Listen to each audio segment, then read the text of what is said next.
त्याचा विमान प्रवासाचा सीसीटीव्ही येऊ नये हे कशाचं फेल्युअर आहे? सीआयडी चौकशी तुम्ही लावली म्हणता, सीआयडी चौकशीत किती लोकांचे बयान घेतले गेले? ब्लॅक बॉक्स हे विचारायचं नाही आम्ही की अख्खं ते मोबाईल तिथे जळलेले दिसत आहेत, त्यांची फाईल जळलेली दिसते आहे, दादाचे कपडे तिथे जळलेले दिसले, पण ते तुमच्या कागद जळली नाहीत आणि तो ब्लॅक बॉक्स जळला नाही. म्हणजे हे जे काही चाललंय ना हे काही बरोबर नाही, महाराष्ट्राच्या हिताच्या दृष्टीने चांगलं नाही. आणि मी सांगतो, सरकारमध्ये जरी असतो, तुम्ही मला परत उपप्रश्न विचाराल की तुम्ही सरकारमध्ये असताना तुमचा सरकारवर विश्वास नाही का? मी स्पष्टपणे सांगतो, सरकारच्या मनात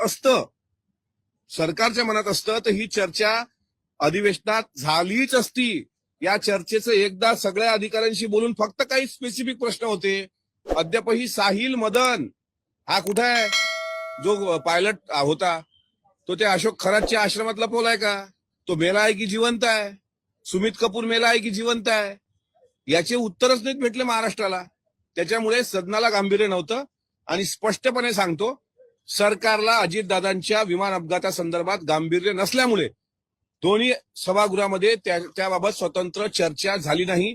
हे दुःख आणि ही सल ही शेवटच्या दिवसापासून मरणाच्या शेवटच्या दिवसापर्यंत माझ्या मनात ती कायम राहील.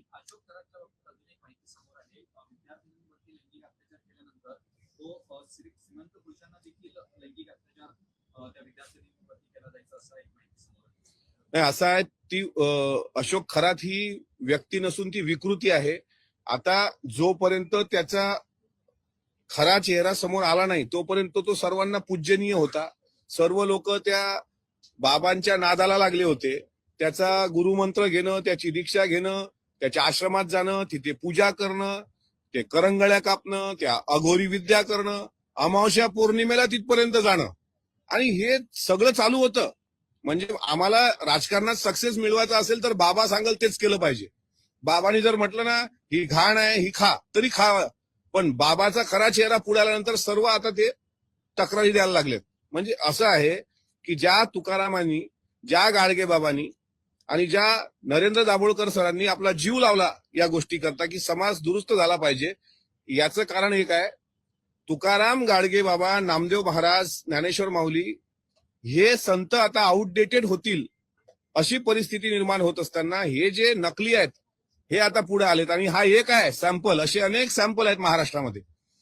म्हणजे साधू तो चले गए रह गए नीम के, म्हणजे साधू तो चले गए रह गए नीम के खोड, असली साधू चले गए रह गए चपाती चोर.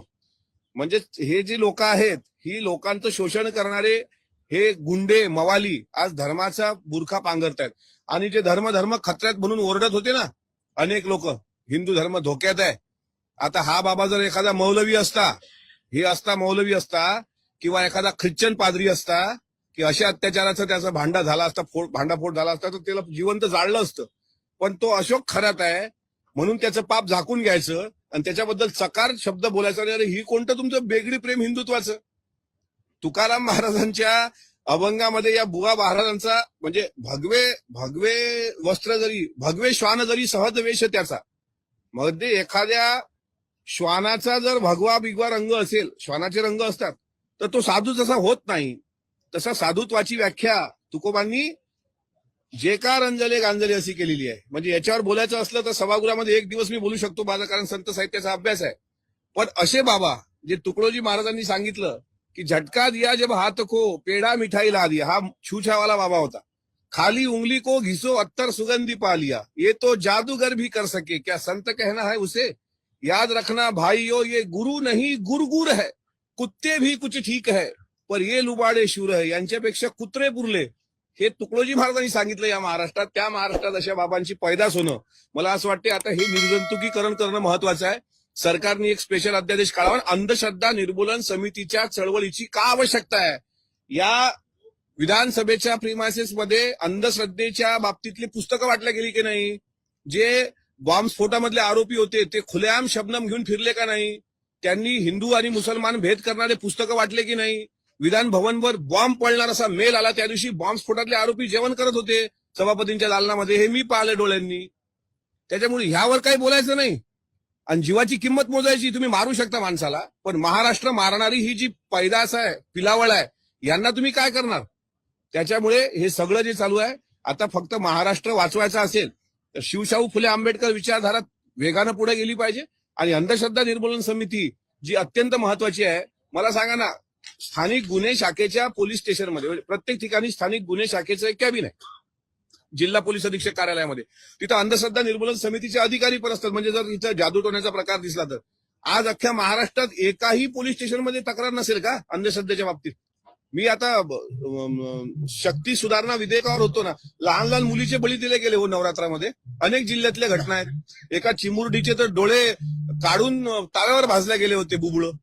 अशा घटना आहेत या महाराष्ट्रामध्ये. जिजाऊ अहिल्यामाईचा महाराष्ट्र. तर हा महाराष्ट्र टिकवण्याकरता आता संघर्ष करावा लागेल.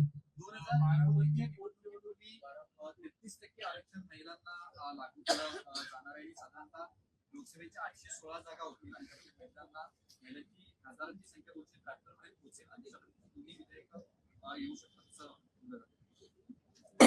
आहे. आणि विधानसभेसाठी सुद्धा ते लागू होणार आहे, महिला धोरण. आणि त्याच्यामध्ये 99 विधानसभेमध्ये महिला सदस्य वाढण्याची संख्या नाकारता येणार नाही 2029 मध्ये. तर हे धोरण लागू झालं पाहिजे, कारण भारतीय संविधानाने आणि पवार साहेब ज्यावेळेस केंद्रामध्ये मंत्री होते त्यावेळेस सुद्धा त्यांनी या स्थानिक स्वराज्य संस्थेपासून लोकसभा आणि विधानसभेमध्ये सुद्धा महिला भगिनींना राजकीय आरक्षण असलं पाहिजे. आणि तितक्या टक्के जागा 2029 साठी जर त्या संदर्भात विधेयक येत असेल तर निश्चित स्वागतार्ह आहे. आणि मला विश्वास आहे की जे खासदार आमदार म्हणून आम्ही म्हणून घेतो, आता इथे महिला आमदारांची संख्या जर जास्त असती तर कदाचित अजितदादांचा विषय हा आज मार्गी लागला असता.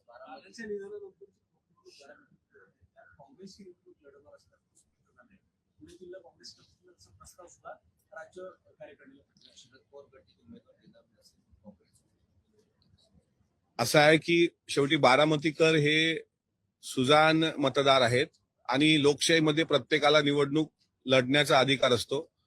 काँग्रेस पक्षाने ते औदार्य दाखवायला पाहिजे होतं का अजितदादांच्या सारखा नेता आज महाराष्ट्रात नसताना ती निवडणूक बिनविरोध करण्याकरता जर त्यांनी सहकार्य केलं असतं, पाठिंबा दिला असता तर कदाचित त्यांचं सौजन्य नक्कीच आम्ही त्याला सॅल्यूट केला असता. पण अशा प्रकारे जाणीवपूर्वक ठीक आहे, त्यांना त्यांचा अधिकार आहे, तो शेवटी लोकशाहीचा अधिकार आहे, मला त्यात बोलायचं नाहीये.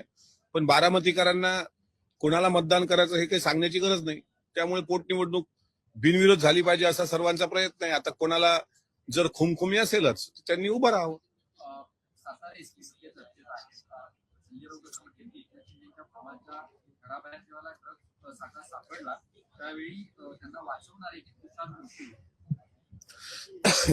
तुषार दोषी हे पात्रच मुळात ते दोषीच आहेत सगळ्या गोष्टीमध्ये. अंतरवाली सराटीचं प्रकरण बघा, तिथे संविधानिक पद्धतीनं मराठा समाजाचं आंदोलन आरक्षणाकरता चालू असताना या बाबांनी अचानक आदेश दिले आणि हरिपाठ करणाऱ्या महिला भगिनीवर सुद्धा त्या ठिकाणी लाठी हल्ला झाला. तिथून तुषार दोषीचा प्रवास सुरू होतोय. तर काल सभागृहामध्ये स्वतः मंत्री शंभूराज देसाईंनी सांगितलं की मला 100 पोलिसांनी फरफटत नेलं, मला तिथे मारहाण झाली. मकरंद आबाच्या संदर्भात तेच घडलं. त्याच्यामुळे हे तुषार दोषी जे आहेत यांना काल जरी निलंबित केलं असलं तरी तुषार दोषी हे पात्र इतिहासाला न समजलेलं पात्र आहे. त्यामुळे ते दोषी आहेत की ते खरंच दोषी आहेत याचा शोध घेणं महत्वाचं आहे. आता खासदार संजय राऊत साहेबांनी जे सांगितलं ते मी ऐकलं नाही, पण मला असं वाटतं याबाबत ते ड्रग्जचा साठा सापडलाय साहेबांच्या घराच्या बाहेर हे जे काही ते बोलतायत त्याबाबत त्यांनाच विचारलेलं अधिक योग्य राहील.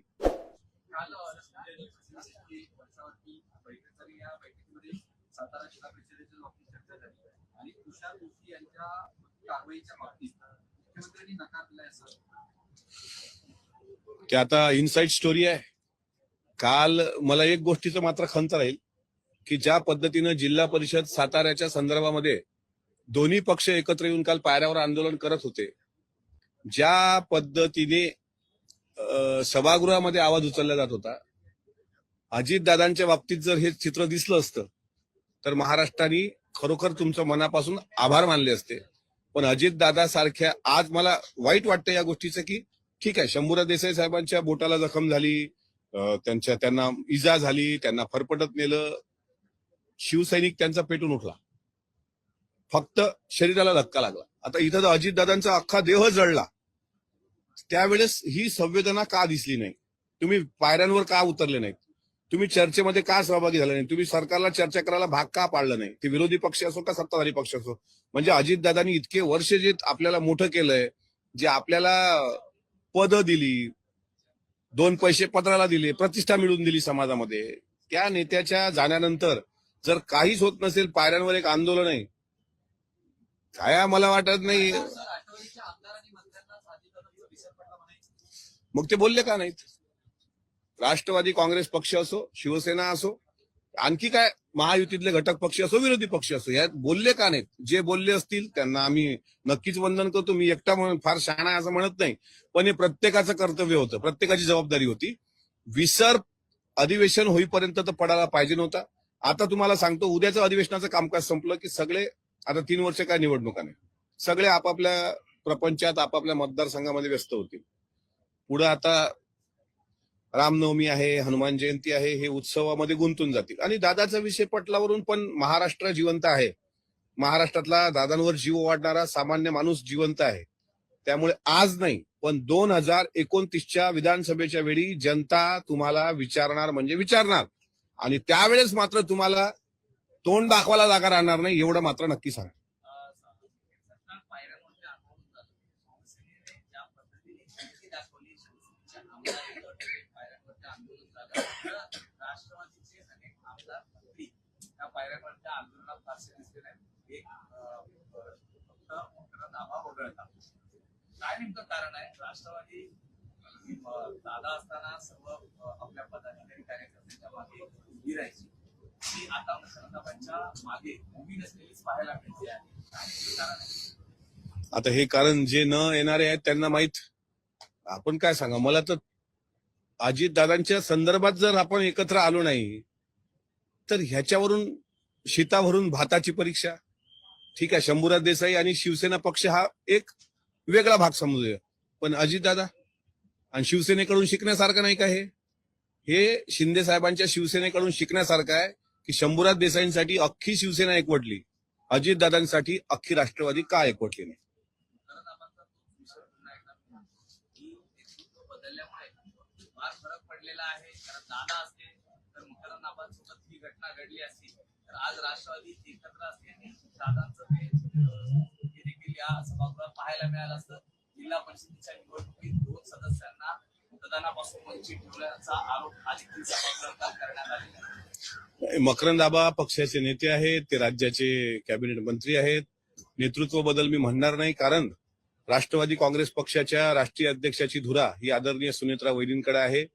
त्याच्यामुळे काल आम्हाला जे काही निरोप आले होते पक्षप्रतोदांकडून, विधान परिषदेच्या आणि विधानसभेच्या, की 10 वाजता आपण सर्वांनी पायऱ्यांवर यावं. तुम्हाला माहित असेल, मी पण होतो, पण आपल्या पत्रकारांशी बोलत असतानाच ते आंदोलन सुरू होतं, तिथं जाईपर्यंत आंदोलन संपलं पण होतं. त्यामुळे सुनेत्रा वहिनी या सगळ्या गोष्टी करता सक्षम आहेत. आता तिथे निरोप दिल्यानंतर सुद्धा बाकीचे आमदार आणि मंत्री का आले नाहीत, याबाबत मला असं वाटतं मीटिंगमध्ये त्यांना विचारणा होईल, त्यावेळेस ते उत्तर देतील. पण तुर्तास तरी इतकं सांगतो की राष्ट्रवादी काँग्रेस पक्ष हा एक संघ राहणं हे आता अत्यंत महत्वाचं आहे. माझी सर्व खासदार, आपल्या कॅबिनेट मंत्री, राज्यमंत्री, पक्षाचे सर्व प्रमुख नेते, आमदार यांना विनंती राहील आपल्या माध्यमातून की अजितदादांसाठी आपण एकत्र येऊया. आणि या एक दिवस अजूनही बाकी आहे. आपण जी लढाई काल शंभूराज देसाई साहेबांसाठी शिवसैनिक लढला, तशी लढाई राष्ट्रवादी काँग्रेस पक्षाचा, अजितदादांचा कार्यकर्ता उद्याच्या शेवटच्या दिवसाला तरी लढेल, अशी विनंती मी त्यांना या निमित्तानं मात्र नक्की.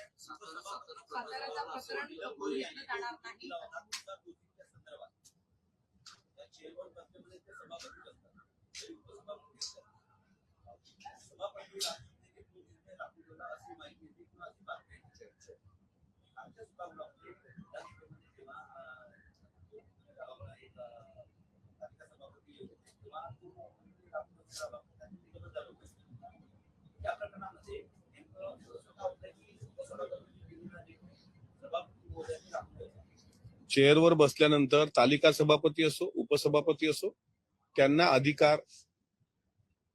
अधिकार जे असतात ते अधिकार सभापतींसारखेच असतात. भास्करराव जाधव साहेबांनी, तुम्हाला माहिती आहे, तालिका सभापती असताना निलंबन केलं, किंवा दिलीप मामा लांडे यांनी सुद्धा एका अधिकाऱ्याचं निलंबन केलं होतं. त्यामुळे ते अधिकार सर्वस्वी निलमताईलाच होते, कारण निलमताई उपसभापती आहेत.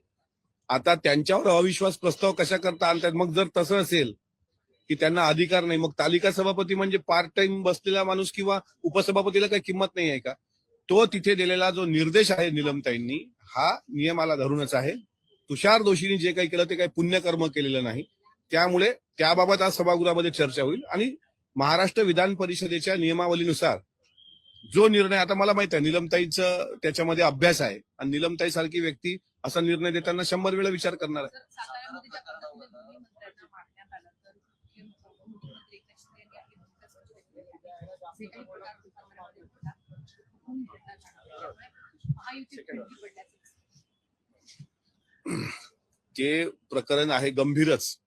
या प्रकरणामध्ये दोन पक्षामध्ये मिठाचा खडा पडल्याचं चित्र आता जवळपास दिसतंय. पण शेवटी माननीय मुख्यमंत्री आणि माननीय उपमुख्यमंत्री हे दोघंही समन्वयानं तो भाग सोडवतील. आता त्या तुषार दोषींचं निलंबन करायचं होतं, ते काल केलं गेलेलं आहे आणि इथूनही पुढे काय केलं पाहिजे हे तिन्ही पक्ष एकत्र राहण्याकरता, महायुती एकत्र राहण्याकरता शिंदे साहेब असतील, त्याच्यानंतर मुख्यमंत्री महोदय असतील आणि आदरणीय सुनेत्रा वहिनी असतील, हे तिघही मिळून तिन्ही पक्ष एकत्र करतात. काही ठिकाणी ठीक आहे, झालं ते व्हायला पाहिजे नव्हतं, ते चूक आहे. ते अशा प्रकारचं पालकमंत्र्यांवर हल्ला किंवा पालकमंत्र्यांना मारहाण हे चूक आहे, याचं कोणी समर्थन करत नाही. ही जी काही दादागिरी आहे पोलिसांची, ही कोणामुळे आहे हे सुद्धा तपासलं पाहिजे. कराडच्या प्रकरणामध्ये वेगवेगळ्या अँगलने सुद्धा यंत्रणा तपास करते. कराडचा बँक अकाउंट हे काही राजकीय नेत्यांचे ब्लॅकचे पैसे द्वारित करण्यासाठी सुद्धा वापरण्यात आल्याची संशय आहे. आता ज्यांनी ज्यांनी आर्थिक व्यवहार केलेत ते तर काय झोपून येत राहिले 3 दिवसांपासून. त्यांना माहित आहे कधी एखादं प्रकरण येणार काय सांगता येणार नाही. आता त्यांना त्यावेळेस समजायला पाहिजे होतं. शेवटी हम तो डुबेंगे सनम, लेकिन आप सभी को डूब के लेके डुबेंगे. अशोक खरातवर प्रेम करणारे जे कोणी असतील त्या सर्वांना अशोक खरात एक दिवस लंब्यात घालवणार, एवढं मात्र नक्की.